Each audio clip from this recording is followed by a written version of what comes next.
di video ini aku akan bahas berapa sih besarnya penelitian bagi mahasiswa teknologi hasil pertanian. Sebelumnya, jangan lupa klik subscribe dan turn on notification biar kamu selalu dapat informasi terbaru dari video-videoku selanjutnya. Nah, karena kemarin ini aku upload story di Instagram tentang biaya penelitian dan kwitansi-kwitansiku waktu penelitian S2, banyak banget yang tanya sebenarnya berapa sih biaya penelitian yang dibutuhkan. Soalnya banyak banget nih dari yang S1 ataupun S2 yang lanjut di bioteknologi maupun teknologi hasil pertanian. Oke, first sebelum aku bahas berapa sih sebenarnya biayanya, untuk biaya ini sebenarnya bervariasi tergantung dengan penelitian yang kamu lakukan. Dan ini juga bervariasi apakah kamu jenjangnya S1, S2, ataupun S3. Bedanya apa? Kalau S1 karena penelitiannya lebih mudah, biasanya biayanya lebih murah dibandingkan yang S2. Begitu juga yang S2 biayanya lebih murah dibandingkan yang S3 karena beban penelitiannya dan lama penelitiannya itu lebih pendek yang S2 dibandingkan S3. Nah, sebelumnya aku tuh pengen banget menyarankan kepada semua mahasiswa S1 ataupun S2 ataupun yang sekarang mahasiswa baru ya. Kita ini di Indonesia benar-benar terbiasa banget untuk melakukan penelitian itu yang susah. Kenapa? Karena kalau misalnya nggak susah tuh kayak nggak keren gitu penelitiannya. Mulai dari saya dulu S1, S2, dan selama lihat mahasiswa yang melakukan penelitian, terus udah itu yang lomba karya tulis kayak susah banget gitu loh, susah banget dilakukan penelitiannya. Karena kalau misalnya nggak, apa ya, sebenarnya itu bukan tuntutan dari mahasiswanya sendiri sih. Sebenarnya kalau misalnya kita lomba, terus kita bikin judul yang biasa aja, terus udah itu yang nggak terlalu sulit gitu ya, pasti nggak dimenangin sama jurinya. Begitu juga saat kita buat skripsi atau buat tesis. Kalau misalnya itu gampang dan nggak begitu susah kayak gitu ya, biasanya nggak di-ACC sama dosennya. Jadi kita kayak dituntut untuk melakukan penelitian S1 maupun S2, bahkan S3 itu yang sulit. Nah, aku tuh baru menemukan ketika dapat tesis skripsi yang pas baca-baca jurnal buat penelitian tesis ya, ternyata penelitian sesulit tesis di S2 Indonesia itu tuh biasa baru dilakukan oleh mahasiswa S3 di luar negeri. Jadi kita tuh kayak sulit banget penelitiannya. Makanya kalau misalnya ditanya kenapa sih mahasiswa di Indonesia tuh banyak yang lama lulusnya, ya karena penelitiannya sulit. Kalau misalnya kita mau buat yang mudah aja, itu biasa nggak di-ACC sama dosennya. Nah, sebelumnya kalau misalnya banyak yang tanya gimana caranya biar di-ACC sama dosennya sekalipun judulnya itu mudah, gini, pertama mindsetnya yang ditanamkan adalah penelitian itu nggak perlu sulit, yang penting bermanfaat. Nah, kalau misalnya udah menanamkan mindset itu, tinggal ngomong sama dosennya, oke penelitian ini memang mudah, tapi manfaatnya kayak gini, kayak gini, kayak gini. Dan kamu memang punya tujuan untuk merealisasikan itu manfaatnya, misalnya kayak bikin penelitian yang gampang nih ya, kayak misalnya aku nih S1 penelitiannya nggak terlalu sulit, penelitiannya itu gimana biar mencegah biar rendemen tebu itu nggak turun terlalu banyak gitu. Jadi dengan cara melakukan penyemprotan di batang tebu yang sudah dipanen itu dengan antibakteri, udah gitu aja. Penelitian nggak terlalu sulit ya. Nah, ini tinggal gimana cara kamu meyakinkan ke dosennya bahwa penelitian yang mudah ini akan sangat bermanfaat loh diaplikasikan. Nah, ini biasanya kalau kamu nggak bisa ngomongin langsung, kamu bisa tulis di latar belakang kamu seberapa penting sih ini. Nah, dan yang pasti adalah misalnya dosennya kayak merasa ya ini biasa aja dan kayak nggak terlalu penting lah, kamu bisa bilang mungkin kamu sudah mengaplikasikannya di lapangan gini ya, ini sudah pernah saya aplikasikan pada ini benar-benar bermanfaat, ini buktinya kayak gini. Nah, masalahnya udah tinggal kamu ngomongnya. Masalahnya sekarang adalah penelitianmu nggak begitu susah, terus urgensinya juga nggak terlalu dapat, terus nggak bisa ngomong juga ke dosennya gitu loh. Nah, itu yang jadi masalah sekarang, karena banyak mahasiswa yang dapat penelitiannya sulit, dan karena udah sulit nggak bisa nego ke dosennya juga, akhirnya malas dikerjain, dan karena itu banyak yang lulusnya lama. Oke, itu yang pertama ya, sebenarnya jangan penelitian terlalu sulit, karena kalau penelitian terlalu sulit otomatis biayanya juga banyak. Nah, berapa sih biaya untuk penelitian tesis mahasiswa S2? Ini kwitansi dari penelitian tesisku ya, karena kalau dari penelitian skripsi itu udah dari tahun 2015-2016 dan kwitansinya udah nggak tahu kemana. Nah, ini yang terbaru adalah dari kwitansi, dan ini pun cuma beberapa yang tersisa dari penelitian tesisku di S2. Aku bacain satu persatu ya. Yang pertama itu uji layak etik. Untuk uji layak etik ini dilakukan di Lembaga Layak Etik Universitas Brawijaya, dan ini untuk uji layak etik hewan coba. Kenapa? Karena aku menggunakan hewan coba untuk penelitian tesis. Nah, hewan cobanya itu apa? Mencit jantan. Ini untuk biaya layak etik aja sebesar Rp200.000. Kalau misalnya biaya layak etik buat uji klinis, ini kan preklinis ya, karena ke hewan coba. Kalau uji klinis ke manusia, saya nggak tahu biayanya berapa, mungkin lebih mahal kali ya. Tapi kalau bagi teman-teman yang mau menghindari layak etik, bisa penelitiannya menggunakan bakteri, atau menggunakan virus, atau menggunakan yang non-hewan dan non-manusia. Itu nggak perlu ada uji layak etik seperti ini. Ya, jadi bisa ngurangi biaya 200.000. Nah, ini sejak pembayaran 200.000 sampai muncul sertifikatnya sekitar 2 minggu sampai 1 bulan. Setelah sertifikat keluar, baru bisa melakukan penelitian menggunakan hewan coba. Karena kalau enggak, kita nggak bisa masuk laboratorium. Karena kenapa? Pasti laborannya nanya, kamu sudah punya sertifikat untuk uji hewan coba atau belum gitu. Itu yang pertama. Nah, setelah selesai kemudian kita melakukan penelitian. Nah, saat penelitian ini hewannya udah beli ya, kemudian beli bahan baku dan peralatan-peralatan. Itu kalau saya biayanya habis sekitar 1 jutaan. Nah, untuk kwitansinya nggak ada karena belinya terpisah-pisah ya, biaya habis sekitar 1 juta tuh. Terus kemudian ini ada biaya untuk ini apa lagi sih? Nah, ini dari Laboratorium Biomedik Fakultas Kedokteran Universitas Muhammadiyah Malang. Kenapa ada sertifikat kwitansi ini? Karena saya penelitian untuk uji hewan cobanya di sini. Jadi hewan cobanya itu dipelihara, terus kemudian dibedah, dan ini 400.000 untuk biaya pembedahan, untuk biaya perawatan hewannya aja. Biaya beli hewannya beda lagi ya. Ini untuk biaya perawatan hewannya selama 1 minggu plus sama hari pembedahannya aja. Oke, ini udah dibedah ya. Untuk yang lain-lainnya kayak misalnya pinjam alat itu biayanya beda lagi karena di laboratorium yang berbeda ya. Ini laboratorium khusus biomedik aja karena saya penelitian perawatan hewannya buat kandangnya itu, terus sama pembedahannya di sini. Kalau untuk biaya pakan hewannya gimana, terus kayak peralatan buat naruh hewannya gimana, itu biayanya beli sendiri lagi.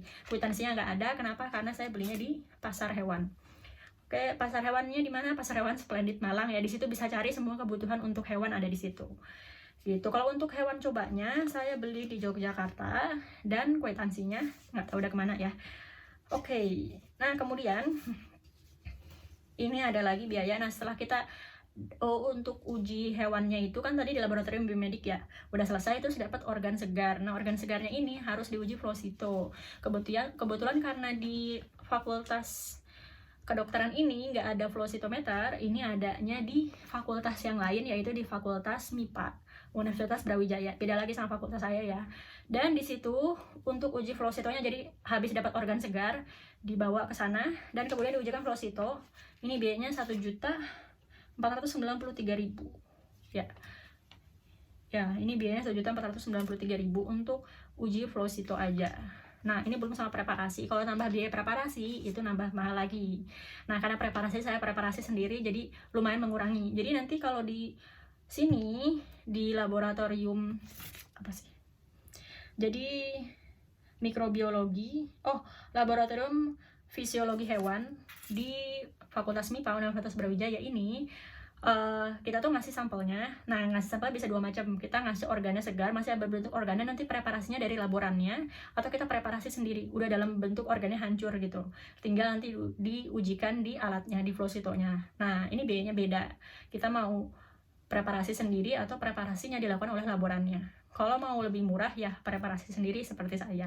Nah, kemudian habis itu diujikan flow cytonya di laborannya. Prosesnya sekitar 1 minggu sampai 2 minggu. Kayaknya prosesnya 1 mingguan sih. Sebenarnya kalau di alatnya ya, kita mulai preparasinya sekitar 3 jam. Habis itu dimasukkan sampelnya itu ke alatnya. Nah, setelah itu proses pengujiannya nggak lama sih, paling 1 hari udah selesai. Nah, terus mungkin ya kan antri-antrinya yang lama ya. Dan perlu diperhatikan di sini, kalau misalnya kalian punya organ segar terus diujikan flow cyto, itu nggak boleh terlalu lama. Misal organ segarnya udah diekstrak nih dari hewan, itu langsung harus diujikan, harus langsung dipreparasi. Jadi dulu tuh saya kan penelitian di Fakultas Kedokteran Universitas Muhammadiyah Malang, lokasinya sekitar 1 km dari laboratorium fisiologi hewan Universitas Brawijaya ini. Jadi waktu itu saya udah dapat organ segar langsung dibawa, dan itu pun dibawanya nggak boleh organ segar langsung ya, harus dimasukkan ke wadah yang berisi es batu, tapi es batunya itu nggak boleh organnya kontak langsung sama es batu, nanti bakal rusak. Jadi organnya dimasukkan ke dalam wadah, nah wadah styrofoam gitu, terus udah itu dimasukkan lagi ke dalam sebuah wadah styrofoam yang lebih besar, dan di situ ada es batunya. Jadi biar suhunya tetap dingin, tapi organnya nggak boleh kontak langsung sama esnya. Habis itu dibawa ke laboratorium yang ada di MIPA. Jadi saya nggak beres-beres dulu. Jadi kan banyak jasad hewannya yang tadi habis dibedah itu belum sempat saya beresin dulu. Saya bawa ke laboratorium biomedik, langsung preparasi, terus udah itu langsung diberikan kepada laborannya. Dan perlu diperhatikan nih bagi teman-teman yang mau mengujikan di laboran, untuk flow cyto itu nggak boleh di atas jam 12, karena di atas jam 12 itu nggak diterima biasanya. Kenapa ya? Karena laboratorium bukan sampai jam 4 ya. Terus udah itu kalau misalnya nguji sampel banyak, itu butuh waktunya lama. Nah, kalau misalnya kita baru ngasih jam 3 sore, tinggal 1 jam menuju waktu mereka pulang, ya nggak bakal mau. Karena berarti kan ngujikannya harus besok lagi, sampelnya keburu rusak, jadi mereka nggak mau.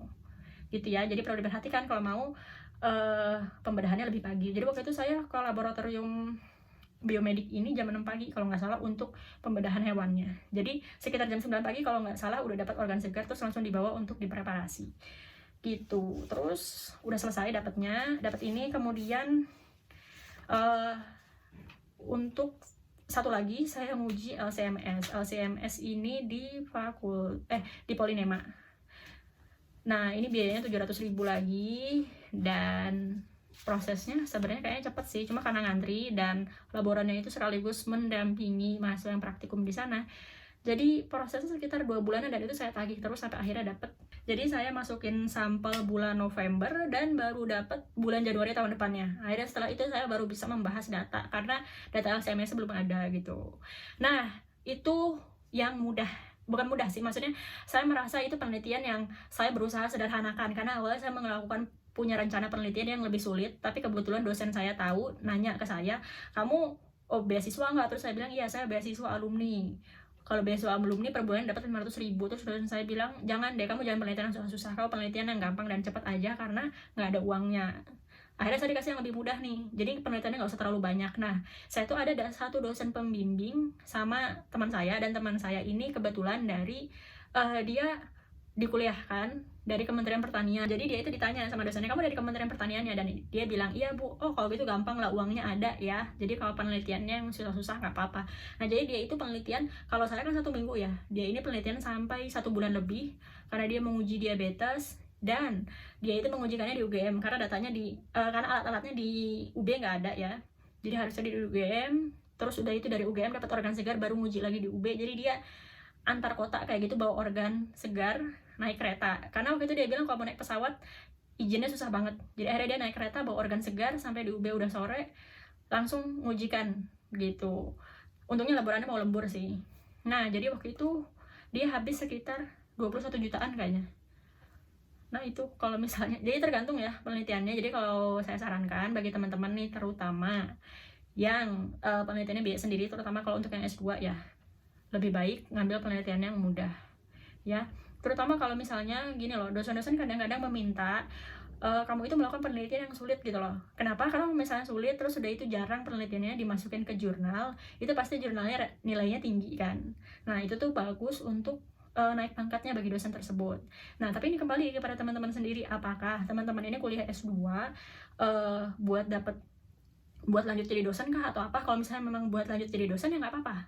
Nanti publikasi jurnal tersebut akan jadi poin tambahan ketika nanti jadi dosen. Tapi kalau misalnya teman-teman lanjut S2 nggak ada rencana buat jadi dosen, misalnya lulus mau usaha atau mungkin lulus mau kerja, ya sebenarnya penelitiannya nggak perlu yang terlalu sulit, yang penting publikasi terus lulus gitu. Kalau misalnya buat teman-teman yang biayanya sendiri buat kuliahnya nih, biaya kuliah S2 saya tahun 2017 aja itu 7.700.000 UKT-nya per semester, dan itu sebenarnya untuk S2 teknologi hasil pertanian yang paling murah se-Indonesia. Karena kalau misalnya di UGM sama di IPB katanya lebih mahal, saya nggak tahu biayanya berapa. Itu baru buat UKT-nya aja, belum kalau misalnya penelitiannya nggak selesai gitu ya. Bukan penelitian nggak selesai, misalnya penelitiannya selesainya lama, otomatis kan biaya kos nambah lagi, biaya hidup, biaya makan, transportasi, itu pasti nambah lagi ya nggak.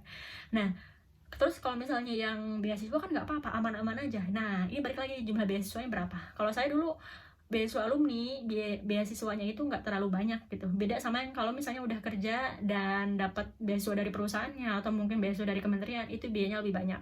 Nah, tapi perlu di-highlight lagi nih, sekalipun dapat beasiswa dari pemerintah, dari kementerian ataupun dari perusahaan, itu biasanya ada tuntutan lagi. Apa? Lulusnya harus tepat waktu.